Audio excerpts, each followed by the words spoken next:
Hello, welcome to Angels food and craft. ഇന്ന് നമുക്ക് രാവിലേക്ക് ബ്രേക്ക്ഫാസ്റ്റിന് ഇൻസ്റ്റൻ്റ് ആയിട്ട് റെഡിയാക്കി എടുക്കാൻ പറ്റിയ അപ്പമായാലോ. അപ്പോൾ ആദ്യം തന്നെ മിക്സിയുടെ ജാറിലേക്ക് 1.5 കപ്പ് അരിപ്പൊടി ചേർത്ത് കൊടുക്കാം. നമ്മൾ ഇടിയപ്പവും പത്തിരിയൊക്കെ ഉണ്ടാക്കാൻ മേടിക്കുന്ന പാക്കറ്റ് പൊടി തന്നെയാണ് നമ്മളിവിടെ എടുത്തിരിക്കുന്നത്. കൂടെ തന്നെ നമുക്കിതിലേക്ക് 1/2 കപ്പ് ചോറ് ചേർത്ത് കൊടുക്കാം. 4-5 ഉള്ളി അരിഞ്ഞതും നമുക്ക് ഈ സമയത്ത് ഇതിലേക്ക് ചേർത്ത് കൊടുക്കാം.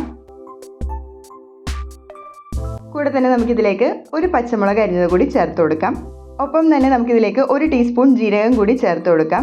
കൂടെ തന്നെ 1/4 കപ്പ് തേങ്ങ ചിരകിയത് കൂടി നമുക്കിതിലേക്ക് ചേർക്കാം. അതോടൊപ്പം തന്നെ ആവശ്യത്തിന് ഉപ്പ് കൂടി നമുക്ക് ഈ സമയത്ത് ചേർത്ത് കൊടുക്കാവുന്നതാണ്. ലാസ്റ്റായിട്ട് നമുക്ക് 2.5 കപ്പ് വെള്ളം ചേർത്ത് കൊടുക്കാം. അപ്പോൾ 1.5 കപ്പ് പൊടിക്ക് നമ്മൾ 2.5 കപ്പ് വെള്ളമാണ് ചേർത്ത് കൊടുക്കുന്നത്. എന്നിട്ട് നമുക്കിത് നല്ലപോലെ ഒന്ന് മിക്സ് ചെയ്ത് ചേർത്ത് കൊടുക്കാം.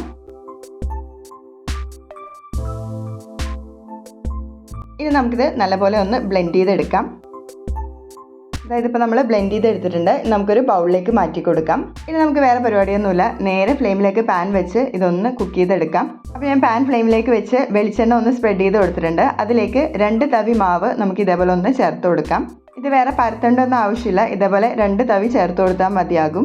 ഈ ഒരു രീതിയിൽ ഉണ്ടാക്കിയെടുക്കുമ്പോൾ കുറച്ച് സോഫ്റ്റ് ആയിട്ടുള്ള അപ്പമാണ്. അപ്പോൾ കുറച്ചും കൂടി കട്ടിക്കൊക്കെ വേണമെന്നുണ്ടെങ്കിൽ കുറച്ചൊന്ന് വെള്ളത്തിൻ്റെ 1/4 കപ്പ് വെള്ളത്തിൻ്റെ അളവ് കുറച്ചാൽ മതിയാകും. മീഡിയം ടു ഹൈ ഫ്ലെയിമിൽ വെച്ചാണ് നമ്മളിത് കുക്ക് ചെയ്തെടുക്കുന്നത്. ഒരു വശം ആകുമ്പോഴേക്കും നമുക്കിത് മറിച്ചിട്ടും കുക്ക് ചെയ്തെടുക്കാം. ഇപ്പോൾ നമ്മുടെ ആദ്യത്തെ അപ്പമൊക്കെ ഇവിടെ റെഡി ആയിട്ടുണ്ട്. ഇതുപോലെ തന്നെ നമുക്ക് എല്ലാം ഒന്ന് റെഡിയാക്കി എടുക്കാം. ഈ ഒരു അപ്പം എന്ന് പറയുന്നത് നമുക്ക് വളരെ പെട്ടെന്ന് റെഡിയാക്കി എടുക്കാനായിട്ട് സാധിക്കും. അതുപോലെ തന്നെ കറികളൊന്നും ഇല്ലെങ്കിലും വെറുതെ കഴിക്കാനും നല്ല ടേസ്റ്റ് തന്നെയാണ്. അപ്പോൾ നല്ല ഹെൽത്തിയും ഇൻസ്റ്റൻ്റ് ആയിട്ട് റെഡിയാക്കി എടുക്കാൻ പറ്റിയ ഈ ബ്രേക്ക്ഫാസ്റ്റ് റെസിപ്പി ഇഷ്ടമായെങ്കിൽ തീർച്ചയായും ഒന്ന് ട്രൈ ചെയ്ത് നോക്കുക. അപ്പോൾ അടുത്തൊരു റെസിപ്പിയായിട്ട് കാണുന്നവരേക്കും ബൈ. Thanks for watching.